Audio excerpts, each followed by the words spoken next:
Halo teman-teman, sebelumnya kalian tahu nggak sih apa itu kecerdasan emosi dan bagaimana sih konsep emosi di tempat kerja? Menurut kalian, apa yang terjadi pada orang-orang ini? Saling marah-marah kah? Atau emosi? Yaps, betul sekali. Tapi kalian tahu nggak sih apa itu emosi? Emosi merupakan suatu keadaan dalam diri manusia yang tidak kasat mata dan kemunculannya cenderung datang secara tiba-tiba serta sulit dikendalikan. Namun demikian, hidup seseorang tidak pernah bebas dari emosi. Keadaan emosional seseorang akan selalu mempengaruhi dirinya dalam sepanjang rentang kehidupannya. Emosi itu bisa sedih, senang, marah, terkejut, dan lain-lain. Tapi di video ini, kita bakal jelasin konsep emosi dan kecerdasan emosional, khususnya di tempat kerja. Oke, sekarang apa itu kecerdasan emosional? Nah, kecerdasan emosional merupakan kemampuan manusia dalam memahami susunan emosi dirinya sendiri dan orang lain agar dapat berinteraksi secara efektif. Kecerdasan emosional didefinisikan oleh Salovey dan Meyer pada tahun 1990 sebagai kemampuan untuk memahami emosi, mengintegrasikan emosi dalam pikiran, dan mengelola emosi secara optimal. Banyak tokoh psikologi yang membuat teori-teori mengenai kecerdasan emosional. Di video ini kita bakal bahas dari Pittridge dan Furnham, serta dari Goleman. Pertama, Pittridge dan Furnham. Beliau-beliau ini membuat teori mengenai trait model kecerdasan emosional. Menurutnya, trait kecerdasan emosional merupakan suatu kumpulan persepsi emosi yang dapat dinilai melalui kuesioner dan skala penilaian yang menyangkut keyakinan individu mengenai emosi diri mereka sendiri.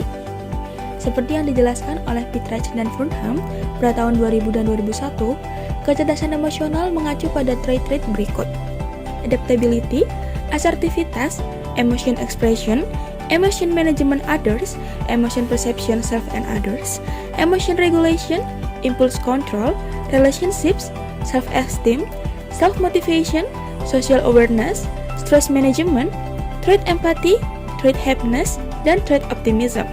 Tokoh kedua yaitu Goleman. Menurut Goleman, kecerdasan emosional adalah kapasitas individu dalam mengenali perasaannya sendiri dan orang lain, untuk memotivasi dirinya, untuk mengelola emosi dengan baik dalam diri kita sendiri dan juga orang lain. Beliau mengungkapkan bahwa kecerdasan emosional memiliki 5 komponen: self-awareness, self-regulation, motivasi, empati, dan keterampilan sosial atau social skill. Setelah mengenal berbagai kecerdasan emosional yang dikemukakan oleh kedua tokoh, kita akan beralih untuk membahas konsep emosi di tempat kerja. Dalam hal ini, ada konsep mengenai emotional labor. Apakah itu? Emotional labor berkaitan dengan emosi dan perasaan yang harus ditampilkan oleh para pekerja atas tuntutan pekerjaannya dan menyampingkan perasaan atau emosi sesungguhnya dari pekerjaan tersebut. Pekerjaan yang dimaksud adalah pekerjaan yang menuntut pelayanan yang memuaskan seperti perawat, pegawai, sales marketing, dan lain-lain. Menampilkan apa yang harus ditampilkan seperti tersenyum ramah, mempertahankan kontak mata, bersuara lembut, dan dengan mimik muka yang menyenangkan.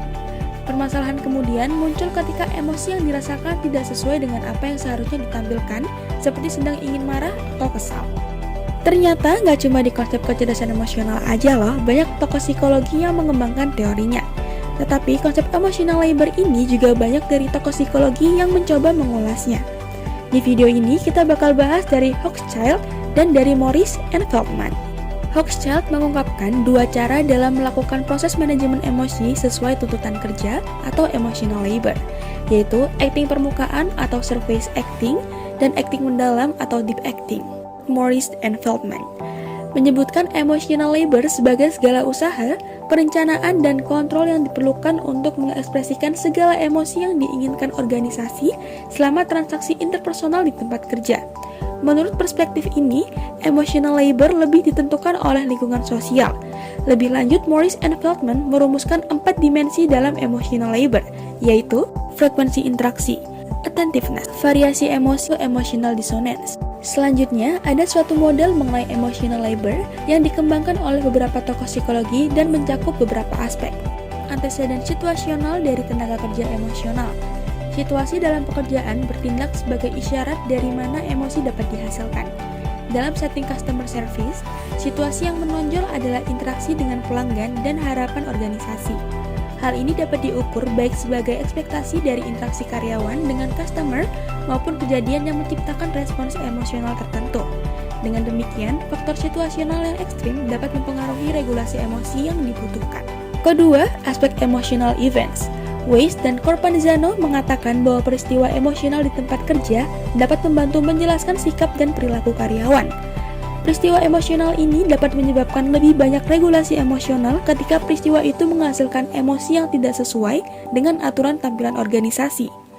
Peristiwa tersebut dinilai karena pengaruh positif atau negatifnya terhadap kesejahteraan seseorang. Dari emotional events yang muncul, emotional labor pada karyawan bisa menyebabkan burnout. Burnout merupakan akumulasi stres yang biasanya terjadi pada karyawan. Kejenuhan terjadi ketika seorang karyawan menjadi terlalu terlibat secara emosional dalam interaksi dengan pelanggan dan memiliki sedikit cara untuk mengisi kembali energi emosional yang dihabiskan. Selanjutnya, emotional labor dengan kepuasan kerja atau job satisfaction apakah berhubungan secara signifikan? Menurut Hochschild, terdapat hubungan negatif antara emotional labor dengan kepuasan kerja.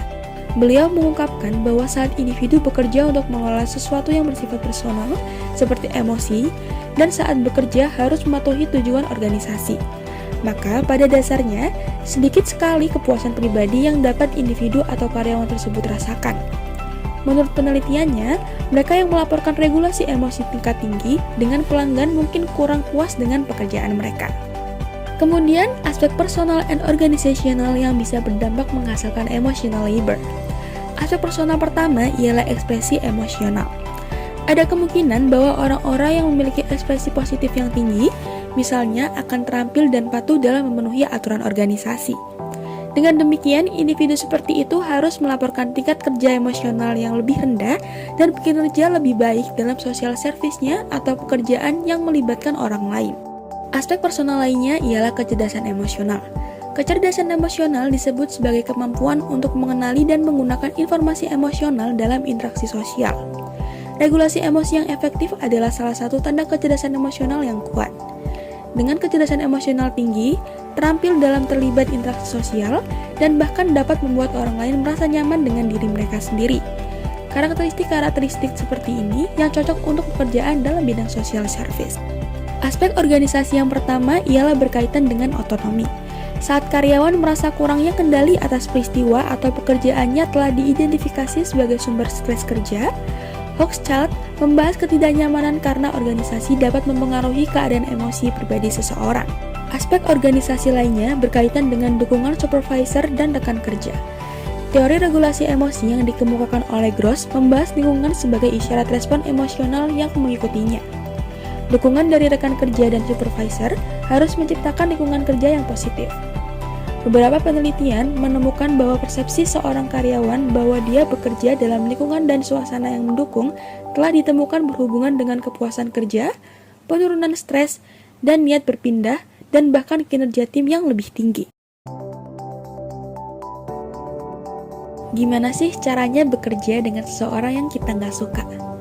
Waduh, rasanya kalau udah berhubungan sama orang yang gak kita suka, kadang ada perasaan enggan untuk berinteraksi apalagi bekerja sama. Tapi walaupun kita gak suka sama orang itu, kita harus bisa bersikap bijak apalagi situasi yang kita hadapi berada di lingkungan kerja. Mau tahu tipsnya? Yuk sini aku kasih tahu hal-hal yang bisa kalian terapin ketika berada di situasi ini. Yang pertama, take a look at yourself. Terkadang kita bisa tidak melukai seseorang bahkan tanpa mengetahui alasannya, lalu mencari bukti untuk membuat diri kita benar. Ini dikenal sebagai konfirmasi atau bias sisi saya. Pada kondisi ini, otak kita menemukan segala macam cara untuk memanipulasi kebenaran dengan kedok menjaga diri sendiri tetap aman. Selain itu, otak kita juga sangat kompeten dalam hal menyimpan kenangan tentang mengapa orang tertentu tidak boleh dipercaya.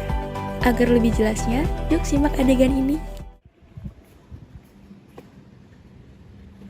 Halo, aku Dinda, karyawan baru di sini. Halo, aku Nani. Itu tadi kan mantannya pacarku waktu SD yang meminta dibeliin cimol terus itu kan? Dasar matre. Ya udah deh, bismillah bisa kerja bareng. Yang kedua, ada be the crown up. Di sini kita memilih arti yang akan kita berikan pada suatu situasi. Apabila terdapat situasi yang kita terima kurang menyenangkan dari karyawan lain, maka jangan bersikap defensif tanpa berpikir panjang dan mengabaikan orang itu karena dendam. Daripada mengecualikan karyawan tersebut dari kegiatan di masa mendatang atau menghindari bekerja sama, kita perlu identifikasi perilaku orang tersebut sehingga akan bermanfaat bagi respon diri kita dan mereka ke depannya. BTW dulu kamu kerja di mana? Aku dulu kerja di Solo sih. Oh alah, Solo. BTW kamu pacarnya Alvito? Iya, emangnya kenapa? Nggak apa-apa sih, BTW dulu Alvito bucin banget tau ke aku. Bombastic side eye, criminal offensive side eye. Oh, oke. Nah, jangan kayak adegan yang satu ini ya teman-teman. Yang ketiga ada respect them for what they bring to the table. Nah, di sini kita perlu menghargai aspek yang ada di dalam diri orang lain. Hampir setiap orang memiliki kekuatan dan keterampilan yang berbeda-beda. Mungkin mereka memiliki perhatian yang luar biasa terhadap detail, atau mungkin juga kekuatan mereka adalah membawa humor ke dalam ruangan saat orang sangat membutuhkannya. Perlu diingat, kita tidak boleh bersikap kurang hormat kepada orang yang berbeda dari kita. Karyawan terbaik menyadari bahwa keragaman adalah kunci untuk memecahkan masalah yang sulit dan berinovasi. Selain itu, kita perlu bersikap hormat dengan mendengarkan, merefleksikan kembali kebutuhan orang lain, dan menghormati gaya perilaku dan pemikiran yang berbeda-beda dengan kita, sehingga secara tidak langsung kita juga akan mendapatkan banyak perspektif baru dan dapat memproses informasi dengan lebih berhati-hati. Yuk simak adegan berikut ini. Neri, ini untuk konten dari kampus nanti tuh gimana ya? Oh, buat konten itu, kamu tinggal modifikasi sedikit aja sih, soalnya kemarin aku udah handle sekitar 60%-an. Jadi aman. Jadi jangan lupa lihat materinya ya. Oh, oke, thank you. Yang keempat ada don't focus on the negatives. Ketika seseorang mengganggu kita, alih-alih berfokus pada kesalahan mereka, pikirkan bagaimana reaksi kita. Pikirkan tentang beberapa pemicu kita, tuliskan reaksi kita dan alasannya. Setelah kita mengetahui apa yang memicu kita dapat memutuskan apakah itu sesuatu yang dapat kita lepaskan atau apakah itu sesuatu yang perlu kita tangani dengan orang tersebut dalam sebuah percakapan di mana kita menjelaskan dampak yang mereka timbulkan. Agar lebih jelasnya, yuk simak adegan berikut ini. Kamu udah pernah dikasih apa aja sama aku? Sejauh ini dia ngasih makanan-makanan gitu aja sih. Oh ya, dia dulu juga sering banget kasih aku makanan, terutama cimol. Dia tahu banget aku suka cimol, so sweet banget ya sih. Emang Alfi tuh orangnya royal sih, jadi ya maklum. Ya didikan orang tuanya kali ya. Bisa jadi sih. Yang kelima ada try to connect. Carilah kebaikan dalam diri orang ini dan cobalah untuk memulai percakapan positif dengan mereka, seperti pencapaian proyek dan keberhasilan organisasi. Cobalah untuk membedakan antara orang tersebut dan perilakunya. Dengan berfokus pada orang tersebut dan mengidentifikasi sifat yang sama-sama kita hargai, seperti kepercayaan, kita akan cenderung tidak memikirkan perilaku eksternal yang tidak kita sukai, seperti kecenderungan mereka untuk Hal ini akan memungkinkan hubungan yang lebih saling menghormati dan harmonis, dan kita mungkin menemukan bahwa penilaian kita tidak sepenuhnya benar, bahwa mereka tidak produktif seperti yang pernah kita pikirkan, dan bahwa kesalahan mereka adalah kesalahan yang dilakukan setiap orang dari waktu ke waktu. Simak yuk adegan berikut ini. Ya, kontennya kemarin gimana? Udah selesai belum? Gimana, ada yang susah nggak? Atau ada yang kamu kurang sok gitu?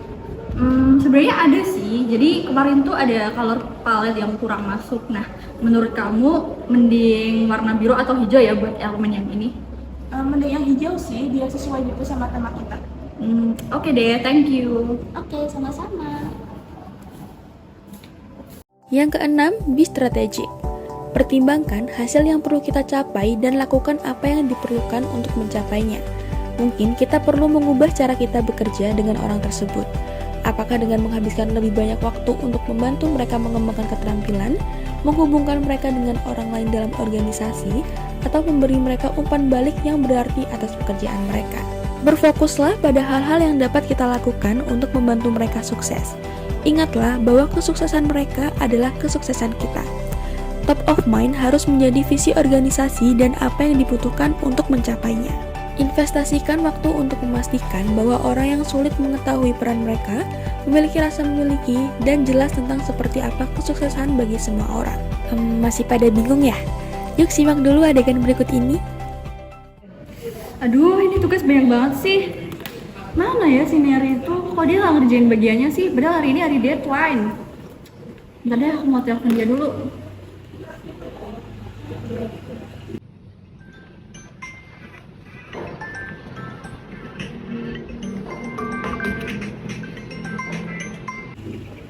Aduh, nggak diangkat lagi. Aku coba telepon lagi. Neri, nanti ada waktu nggak? Ngobrol yuk. Udah mau kan? Apaan nih? Aku mau bahas tentang Alvito. Oh, boleh. Mau di mana? Di Gazebo aja ya, nanti jam makan siang. Oke. Thank you. Jadi di sini aku tuh mau nanya sama kamu. Kemarin kamu kemana aja sih? Kok nggak angkat telepon aku? Kemarin aku jalan sama cowok aku. Loh, kamu udah punya pacar? Iya, temannya Alfito. Tapi kamu kemarin tahu nggak ada deadline kerjaan? Oh iya? Sorry banget ya, aku nggak cek HP soalnya. Ya udah deh, nggak apa-apa. Besok-besok jangan diulangin lagi ya. Sering-sering cek HP karena deadline tuh kan bisa datang kapan aja. Iya, sorry ya. Oke. Yang ketujuh ada pick your battles. Pasti ada beberapa perdebatan yang layak diperjuangkan, terutama jika itu berbasis nilai. Jika sesuatu yang sangat kita hargai telah dilanggar, maka secara konstruktif temukan cara untuk membagikan pandangan kita dan mengatakan kebenaran kita. Bergaul dengan orang sulit tidak sama dengan membenarkan atau menutup mata terhadap apa yang tidak dapat diterima, seperti intimidasi atau diskriminasi. Tetapi jika mereka hanya menyinggung kita dengan cara yang salah, menawarkan sudut pandang yang berbeda dengan kita, atau berpegang teguh pada masalah yang akan hilang seiring waktu, kita mungkin harus membiarkannya. Yuk simak adegan berikut ini. Din, ini kita kerja sama perusahaan X aja ya? Kenapa nggak perusahaan dia aja? Lah, kenapa? Orang dari tahun-tahun kemarin juga sama perusahaan X terus. Kenapa tiba-tiba perusahaan ini? Tapi Ner, menurut arsip kantor itu, perusahaan X tuh nggak ngasih profit yang signifikan. Ada perusahaan Y yang lebih berpotensi. Oh iya? Mana coba sini lihat datanya. Oke, ini.